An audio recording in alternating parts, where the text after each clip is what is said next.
Welcome friends, मैं professor CP Bhasin एक नए लेकिन बहुत ही इंपॉर्टेंट वीडियो को लेकर आपके सम्मुख हाजिर हूं और हृदय के अंतःकरण से आपका स्वागत करता हूं। आज का ये मेरा वीडियो सर्वोच्च न्यायालय के मुख्य न्यायाधीश की उस टिप्पणी पर आधारित है कि यदि यही स्थिति रही तो शायद हिमाचल खत्म हो जाएगा।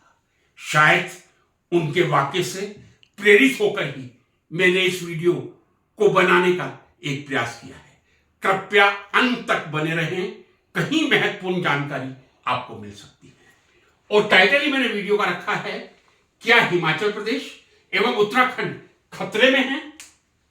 क्या हिमाचल प्रदेश एवं उत्तराखंड खतरे में है? वैसे क्या लगाने की जरूरत नहीं थी। इस बार मानसून ने समय से पहले दस्तक दी थी और 15 जून को मानसून देश में प्रवेश कर गया था।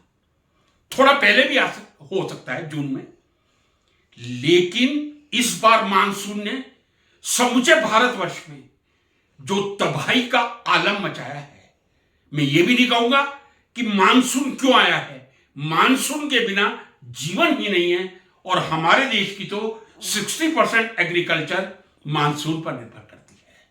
लेकिन समूचे देश की बात को एक तरफ रखकर यदि मैं अपने आप को हिमाचल और उत्तराखंड की तरफ ले जाऊं, जो कुछ तबाही आप लोग टीवी पर पिछले 2 महीनों से देख रहे हैं, उत्तराखंड में कितने बादल फटे हैं। हिमाचल में विशेषतः कुल्लू, मंडी, मनाली कितने बादल फटे हैं। कितना नुकसान इन 2 राज्यों में हुआ है। मैं ये नहीं कह रहा कि बरसात से पंजाब में नुकसान नहीं हुआ, बहुत बड़ा नुकसान हुआ है। हरियाणा में हुआ है, राजस्थान में हुआ है, गुजरात में हुआ है।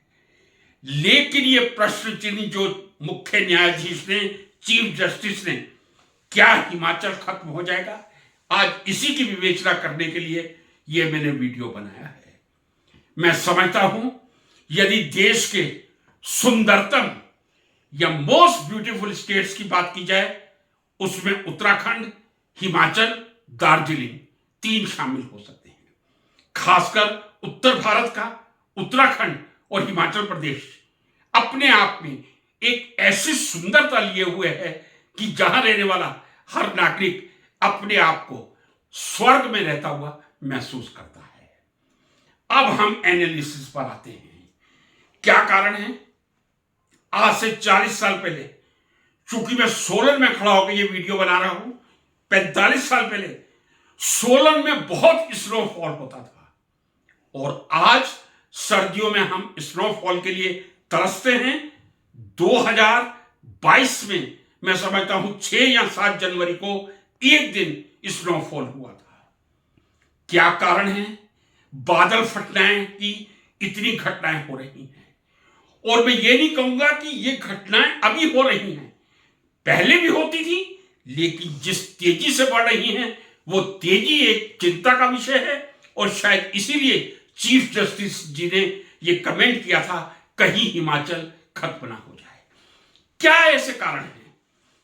2 कारण आप दोनों हिल स्टेशन पे देखेंगे या हिल स्टेट्स में देखेंगे। मैं ये कह दूं, आइदर उत्तराखंड और हिमाचल प्रदेश। बादल फटना एक आम कारण है और बादल फटने के साथ साथ फिर जो लैंड स्लाइडिंग होती है वो बहुत दुखद होती है। वाहन जा रहे हैं, लैंड स्लाइड हो गया, या वाहन जा रहे हैं, अचानक ब्रिज टूट गया। ब्रिज का टूटना तो प्लेन्स में भी हो सकता है, लेकिन पहाड़ी क्षेत्रों में अचानक पुल का टूटना, बादल का फटना, लैंड स्लाइडिंग, ये आम बातें हैं। मित्रों, दोनों ही कारण हैं। मैं ये नहीं कहूंगा कि इसके लिए आदमी पूरी तरह जिम्मेदार है। जी हां, हम लोग जिम्मेदार हैं, काफी हद तक जिम्मेदार हैं। जब कोई एनालिसिस की जाए, निष्पक्ष एनालिसिस होनी चाहिए। और मैंने आज प्रकृति से ही शुरुआत की है, आदमी को सबसे लास्ट में कटघरे में खड़ा किया है। क्या ऐसे कारण हैं? यहां लैंडस्लाइडिंग और बादल फटने की घटनाएं होती हैं। सबसे पहला रीजन होता है ज्योग्राफिकल रीजन।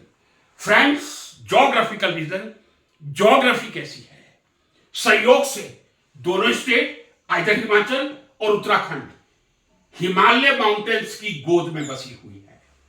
हिमालय पर्वत की गोद में बसे हुए ये दोनों राज्य आपदा के शिकार क्यों होते हैं? एक कारण यदि मैं आपको बताऊं, हिमालय अभी कोई बहुत पुराना पर्वत नहीं है, that is a young mountain. यदि मैं कहूं कि हिमालय पर्वत की आयु 4 से 5 करोड़ साल है, आपको बहुत ज्यादा लगेगी, लेकिन वास्तव में इसको यंग फोल्ड माउंटेन हिमालय को कहा जाता है। इसके विपरीत अरावली, जो एक लंबी श्रृंखला भारत में ही है, उसकी मैं यदि एज की बात करूं 3.2 बिलियन यानी 320 करोड़ साल है, और ये उसका 1% 4 से 5 करोड़ है। चलिए, ये मैंने आपको बता दिया, Himalaya is a young mountain. अब ये भी मेरी ड्यूटी बनती है, जब यंग माउंटेन है, वर्ल्ड का सबसे यंग माउंटेन हिमालयन है और ये कह दूं, और सबसे ओल्डेस्ट अरावली है, ये भी बता दूं आपको, जो 3.2 करोड़ ईयर्स ओल्ड है। प्लेट्स पूरी तरह से सेटल नहीं होती हैं। धरती में प्लेट्स को सेटल होने में बहुत टाइम लगता है, शायद करोड़ वर्ष, 3 से 4 करोड़, हमें ज्यादा लग सकते हैं, लेकिन still you will find the Himalaya as a young mountain. Second, मैं अभी नेचुरल रीजन पे चल रहा हूं, क्लाइमेटिक कंडीशन। यह बहुत इंपॉर्टेंट है हमारे लिए जानना। जो प्रकृति ने बनाया है उसे आपको स्वीकार करना पड़ेगा, यह बात सही है। जब भी बे ऑफ बंगाल, बंगाल की खाड़ी से, अरेबिक सी, अरब सागर से मानसून की वेव्स उठती हैं, वो सीधे हिमाचल पर आके टकराती हैं। कृपया ये मेरा वाक्य फिर ध्यान से सुन लीजिए। The most important reason for the cloud bursting in Uttarakhand and Himachal, that is the waves from bay of Bengal और अरेबिक सी सीधे आकर हिमाचल पर्वत से टकराती हैं, और जब हिमाचल पर्वत से ये मानसून की वेव्स टकराएंगी, इतना भयानक रूप लेंगी कि कुछ ही मिनटों में पानी इतना तेजी से बरसेगा कि आप उसको कहते हैं बादल फट गया। बादल फटने का मतलब मैं समझता हूं, यदि 1 घंटे में 10 या 12 इंच बरसात हो जाए, उसको बादल फटना कहा जाएगा। तो मेन ज्योग्राफिकल रीजन जो आदमी ने नहीं बनाया, हमें स्वीकारना पड़ेगा, नेचर ने दिया है। बे ऑफ बंगाल हो या अरेबिक सी हो, जो भी मानसून की वेव्स उठती हैं, वो हिमालय पर्वत से आकर टकराती हैं, और वो इतनी तेजी से टकराती हैं कि क्लाउड बस्ट के रूप में आती हैं। इतना हेवी रेन होगा, जब 1 घंटे में 12-14 इंच बरसात होगी, तो आप उसको बादल फटना ही कहेंगे। फ्रेंड्स, नेचुरल रीजन है, यंग हिमालय है। अब मैं पहले इसमें एक क्लियरेंस दे दूं, क्या जब हिमालय ओल्ड हो जाएगा, क्या हमें इससे मुक्ति मिल जाएगी? जी नहीं। इसका आंसर मैं आगे क्लियर कर दूंगा, ताकि लेंथ ना बढ़े वीडियो की। अब मैं आता हूं साहब मेन रीजन, और मेन रीजन में सबसे पहला मैं नंबर लूंगा जो हमारे यहां आइदर हिमाचल प्रदेश और Uttarakhand, a large number of dams are there. मैंने कुछ मुख्य बांधों की संख्या लिखी है, यदि मैं इसको पढ़ दूं, भाखड़ा नांगल डैम आजादी के तुरंत बाद 1948 में इसका शिलान्यास हुआ था, और 1963 में बनकर तैयार हो गया था। To best of my memory 22 अक्टूबर 1963 को राष्ट्र को समर्पित कर दिया गया था। Bhakra Nangal dam, Pong dam, Kol dam, Nathpa Jhakri dam, Chitkul Baspa dam, Luhri Shongtong dam. जब बांध किसी भी हिल स्टेशन पे बनेंगे, आप सोच, जिसने भाखड़ा नांगल बांध देखा है, मेरे ख्याल कम से कम 250 से लगभग 250 के, जो 225 से 250 मीटर की ऊंचाई होगी। इतनी ऊंचाई से जब पानी गिरेगा, क्या उसका पृथ्वी पर कोई असर पड़ेगा या नहीं? अब मैं फिर, नहीं तो मेरी क्रिटिसिज्म होगी। आजकल हम रिन्यूएबल एनर्जी की बात कर रहे हैं, जीरो कार्बन एमिशन की बात कर रहे हैं, हम ऐसे सिस्टम की बात कर रहे हैं हाइड्रोजन फ्यूल लाकर, जो इस पृथ्वी से प्रदूषण को बिल्कुल समाप्त करते हैं। और रिन्यूएबल एनर्जी का जब हम नाम लेते हैं, हाइड्रोजन फ्यूल प्रोडक्शन का नाम लेते हैं, 3 एनर्जी हमारे सामने आती हैं, सोलर पावर, दूसरा हाइड्रोथर्मल गैस, और तीसरा विंड पावर। 3 पावर हैं जो पूरी तरह जीरो कार्बन एमिट करती हैं। यदि भविष्य का ईंधन है तो आइदर फ्रॉम सोलर एनर्जी और हाइड्रोथर्मल और विंड एनर्जी। लेकिन अब मैं एक प्रश्न चिन्ह लगा रहा हूं, इसका उत्तर मैं नहीं दूंगा। क्या पहाड़ों पे डैम का निर्माण बहुत जरूरी है? क्या ऐसा नहीं हो सकता कि हम पहाड़ों को बख्श देते? ये बात 1948 में और उसके बाद विचार करने की थी। I am not a geologist, I am a chemist, not chemist, chemistry का विद्यार्थी हूं। लेकिन जियोलॉजिस्ट और geography experts they could have think, क्या हमें पहाड़ों में हाइड्रोथर्मल प्रोजेक्ट्स लाने चाहिए? ये एक बड़ा कारण है, ये उतना ही बड़ा कारण है जो मैंने ऊपर आपको कारण बताए हैं, बे ऑफ बंगाल या अरेबिक सी से मानसून की वेव्स का हिमालय पर्वत से टकराना बहुत बड़ा मैन मेड कारण है हाइड्रो प्रोजेक्ट्स, जिसको इनकार नहीं किया जा सकता। ये तबाही का कारण है, क्लाउड बस्ती का कारण है, ये लैंडस्लाइडिंग का कारण है। लेकिन होना चाहिए या नहीं, इस पे मैं कोई कमेंट नहीं कर सकता, क्योंकि भविष्य की ऊर्जा हाइड्रो पावर प्रोजेक्ट में भी छुपी हुई है। कहां होनी चाहिए ये मैं रिक्वेस्ट करूंगा जियोलॉजी और ज्योग्राफी दोनों के एक्सपर्ट से। अब आते हैं सब अगला रीजन, इसके लिए हम लोग जिम्मेदार हैं। इसको मैं बख्शूंगा क्योंकि यदि पावर बन रहा है और क्लीन एनर्जी बन रही है, आपको कुछ नुकसान हो रहे हैं, झेलने पड़ेंगे। मैन मेड रीजंस में सेकंड नंबर पे कह दूं, यहां मैंने फर्स्ट लिखा है, वैसे ये हाइड्रो पावर था, डिफॉरेस्टेशन। सर पूरे भारत से हम जंगल उजाड़ रहे हैं, बड़े बड़े बिल्डर्स बड़े बड़ी जो कॉलोनीज बना रहे हैं, अपार्टमेंट्स बना रहे हैं, 21 फ्लोर के अपार्टमेंट, ठीक है, हिल एरिया में 7 फ्लोर तो हो गए हैं, मैं सोलन में देखा हूं। 21 फ्लोर के यदि अपार्टमेंट बनेंगे और इस तरह से पेड़ों की हजामत होती रहेगी, और एक मैं दुखद आश्चर्य आपको बता दूं, अपने देश का हर मानसून के प्रारंभ में हम करोड़ों रुपए के प्लांट लगाते हैं, फोटो खिंचवाते हैं, उसके बाद भूल जाते हैं कि हमने वो पौधा लगाया था। फिर वो पौधा सूख जाता है और अगले साल उसी जगह पे हम पौधा लगवा के अपनी फोटो खिंचवा लेते हैं। वास्तव में यदि आपको हिमाचल और उत्तराखंड को बचाना है, सबसे ज्यादा फॉरेस्टेशन की यहां जरूरत है। जिस तरह से पर्वत उजाड़े जा रहे हैं, जिस तरह से डिफॉरेस्टेशन हो रहा है, और जिस तरह से एफॉरेस्टेशन की जरूरत है, रिफॉरेस्टेशन की जरूरत है, उसकी तरफ जनता का ध्यान जाना जरूरी है। राजनेताओं से कोई अपेक्षा मत कीजिए, बिल्डर से अपेक्षा मत कीजिए। जनता को जागरूक होना होगा कि जब तक वृक्षारोपण नहीं होगा, हम किसी नए फ्लैट्स को नहीं बनने देंगे। This is known as eternal vigilance is the price of liberty. सतत जागरूकता ही स्वतंत्रता का मूल्य है। सबसे बड़ी जो आदमी ने गलती की है, अपने बसने के लालच में पेड़ों को काटा नहीं है। यदि 100 पेड़ काटे होंगे, एक पेड़ मुश्किल से लगाया होगा जो पनप के बड़ा हुआ होगा। ये मैं पूरे देश की बात कर रहा हूं, यहां की बात नहीं कर रहा। हर साल वृक्षारोपण होता है, उजड़ जाते हैं, फिर उसी जगह नए पौधे लगते हैं। एनीवे, आप लोगों को विचार करना है। अनप्लान्ड कंस्ट्रक्शन, आप प्लेन में कहीं अनप्लान्ड कंस्ट्रक्शन कर लीजिए, होना नहीं चाहिए। एक सिविलाइज सोसाइटी, सिविलाइज कंट्री में प्लान कंस्ट्रक्शन, हर जगह टाउन प्लानिंग कमीशन है, टीपीसी है। क्या करती है वो?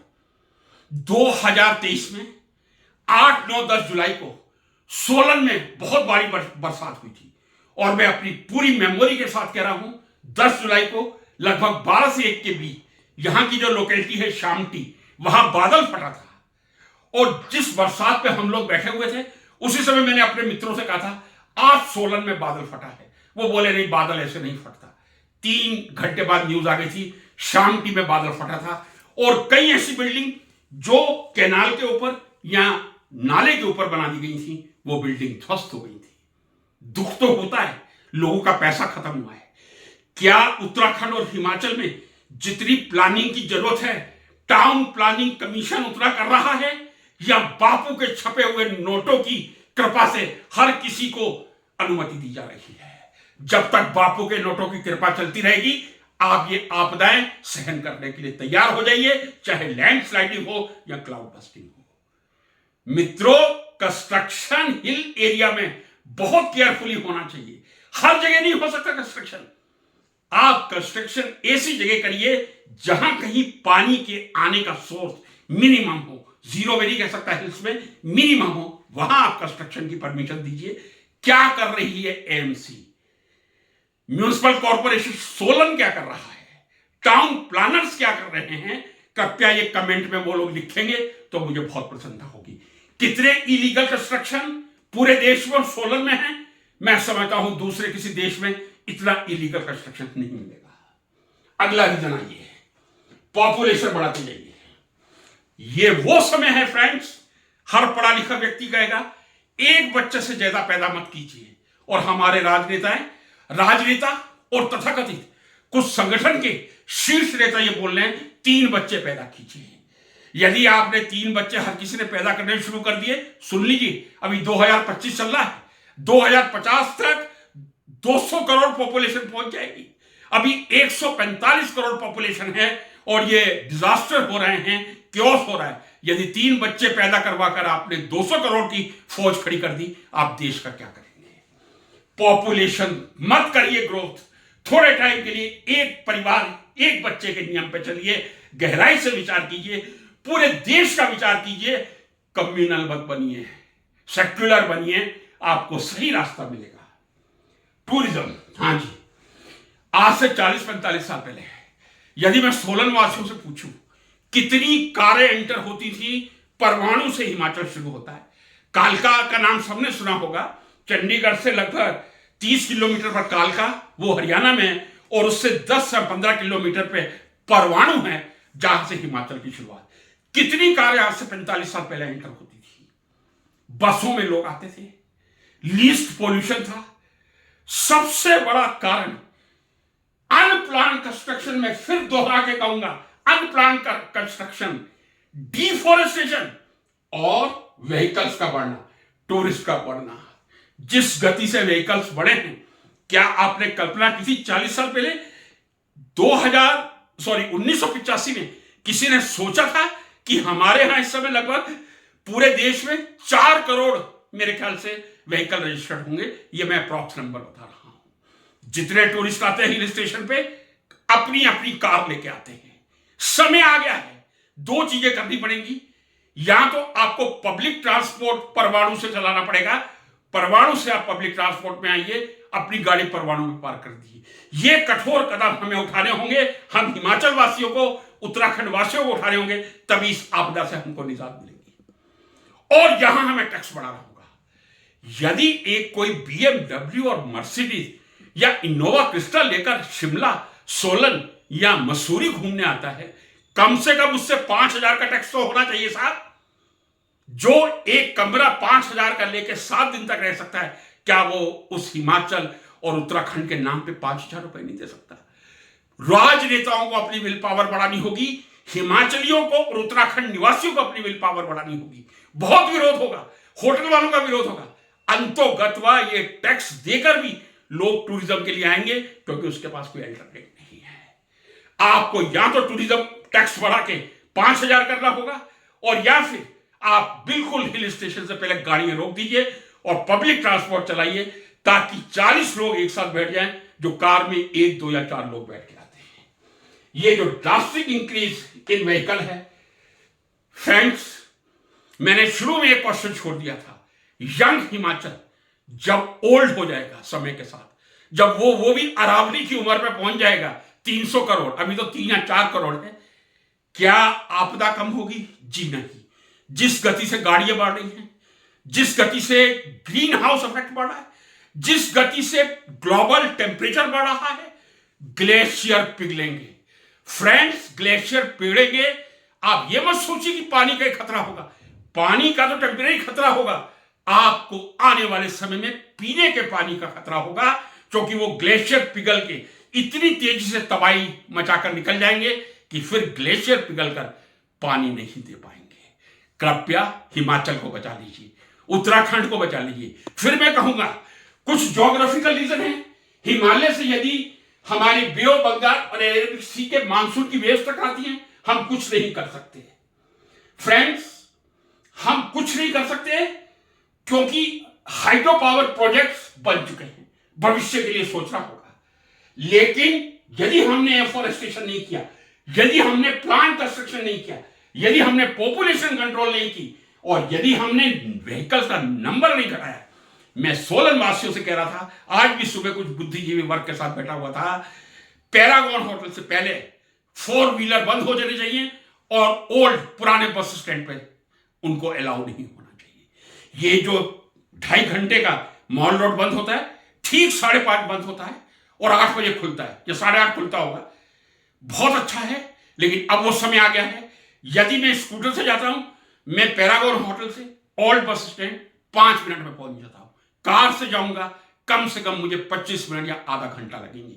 ये हम हिमाचल वासियों को सोचना होगा, हमें अपनी हिल्स को बचाना है।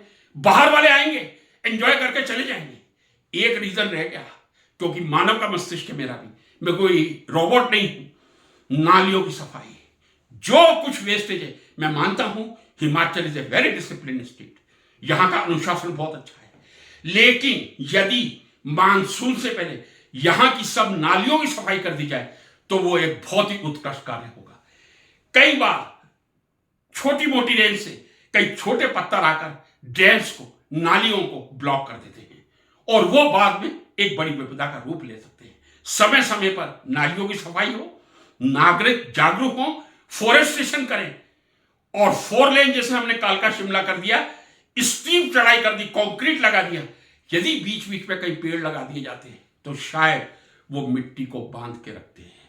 पेड़ों का महत्व पूरे देश, पूरे विश्व के लिए है, लेकिन हिल्स एरिया में और ज्यादा हो जाता है क्योंकि यहां लैंडस्लाइडिंग बहुत ज्यादा होता है। मित्रों, जितने खूबसूरत ये पहाड़, चाहे उत्तराखंड के हो, हिमाचल के हो, शिमला के हो, मेरे सोलन के हो या दार्जिलिंग के हो, उनको बचाना हमारे हाथ में है। जो नेचुरल रीजन है, मैं फिर कह रहा हूं, उसको हम कंट्रोल नहीं कर सकते। हम बे ऑफ बंगाल और अरेबिक सी के मानसून वेव्स को कंट्रोल नहीं कर सकते, उनके कारण जो क्लाउड बस्टिंग होना है वो होगा।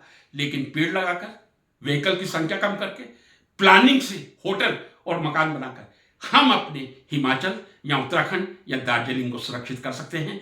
इसी प्रार्थना के साथ अपना वक्तव्य आपके सामने पेश किया था। आशा है देश के लिए आप इसको ज्यादा से ज्यादा लाइक करके अधिक से अधिक लोगों को शेयर करेंगे।